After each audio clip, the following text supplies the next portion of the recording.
Straight talk. Bharats' original sin partition was not freedom, but civilizational betrayal. For thousands of years, Bharat had stood as an unbroken testament to civilizational resistance. This was the land where Prithviraj Chauhan fought 17 battles against Muhammad Ghori, capturing and releasing him repeatedly rather than executing an unarmed enemy, only to pay the ultimate price for his adherence to dharmic principles. This was the soil where Maharana Pratap chose a lifetime of guerrilla warfare in the Aravalli Hills rather than bow before Akbar, declaring through his very defiance that Muir would rather die than submit. This was the land where Guru Gobind Singh and his 40 Sikhs put up their last stand against lakhs of Mughal marauders at Chamkaur Sahib.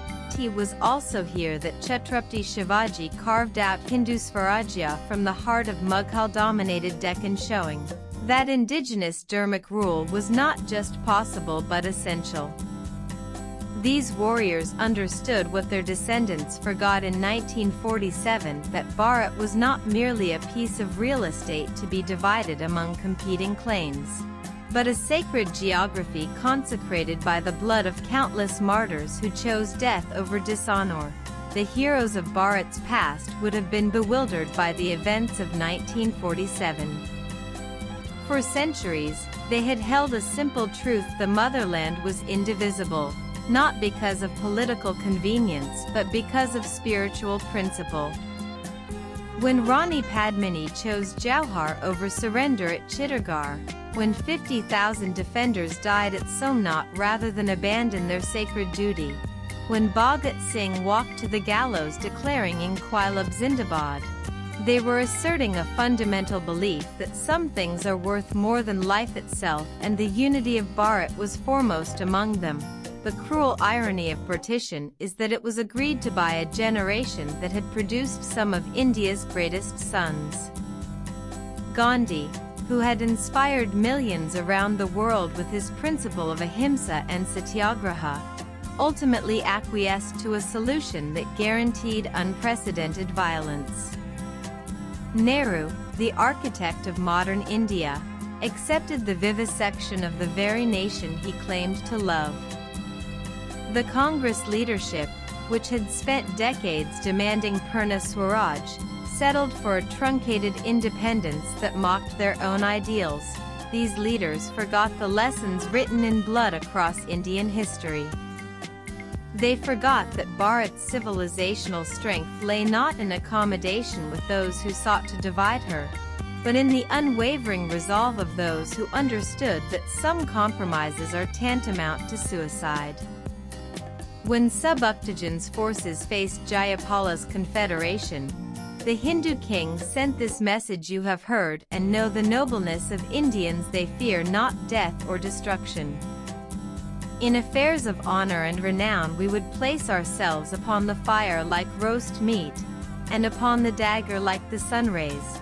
This was the spirit that had sustained Bharat through centuries of invasion and upheaval. The Sikhs who lived as sovereign people in open defiance of Mughal rule, the Rajputs who fought at Haldigati, the Marathas who challenged Mughal supremacy for over a century, the countless unnamed warriors who chose martyrdom over submission. They would have been stunned to see their descendants voluntarily handing over vast swathes of their homeland to those who demanded it. The numbers alone reveal the magnitude of this tragedy. Between 14.5 and 18 million people were displaced in what historians now recognize as the largest forced migration in modern history. Conservative estimates place the death toll at 1 million, though scholars like those at Harvard suggest the true figure could be as high as 3.5 million. In Punjab alone, virtually no Hindus or Sikhs survived in the western region. The violence was organized, systematic, and genocidal in its intent. Women bore the brunt of partition's savagery.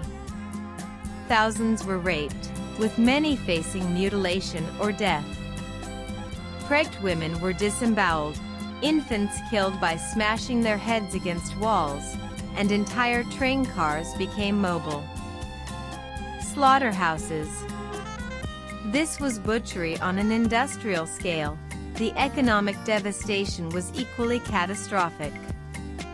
India lost 75% of its jute production and 40% of its cotton supply to Pakistan, while being deprived of vital wheat-growing regions. The railway system, built over nearly a century, was brutally severed.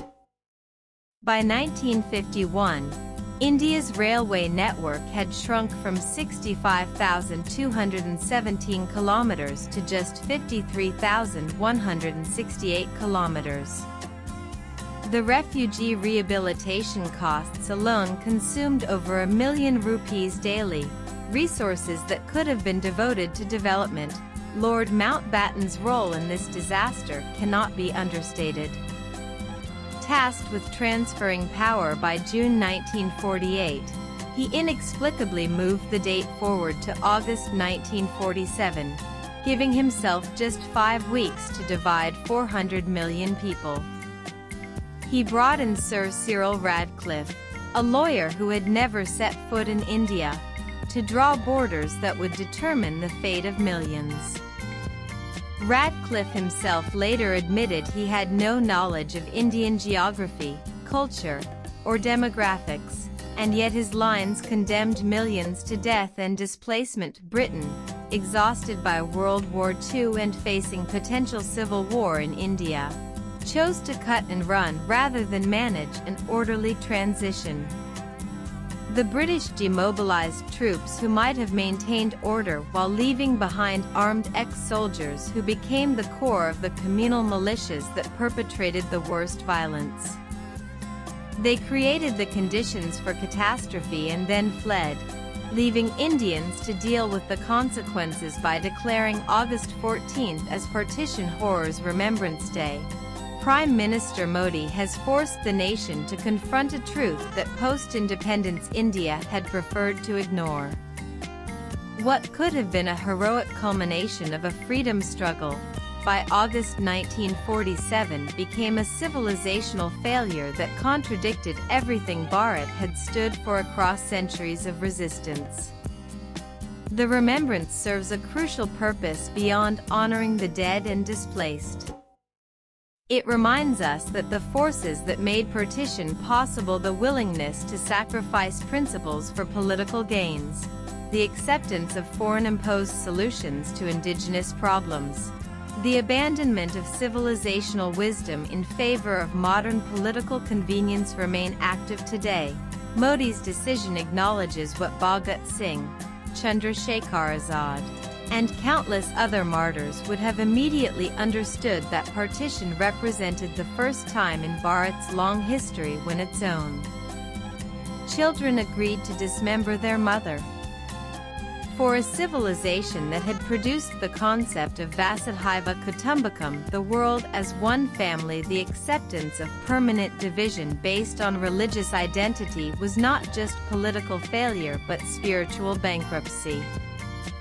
77 years later, partition continues to extract its price.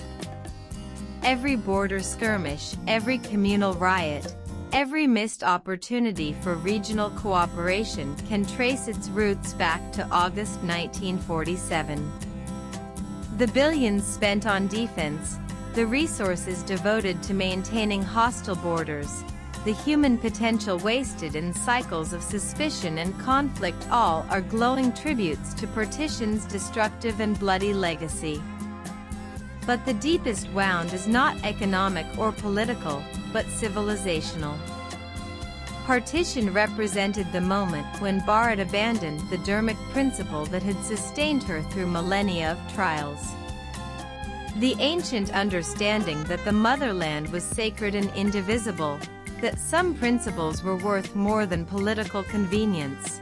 That resistance to civilizational destruction was a sacred duty. All were sacrificed on the altar of modern political pragmatism. Swipe left for next video. The tragedy is not just what happened, but what might have been. A united subcontinent would today stand as a civilizational superpower. combining the world's largest population with ancient wisdom and modern capabilities. Instead, we remain prisoners of a decision made in haste and regretted at leisure, our potential constrained by borders drawn by those who understood neither our history nor our soul. Views expressed in the above piece are personal and solely those of the author. They do no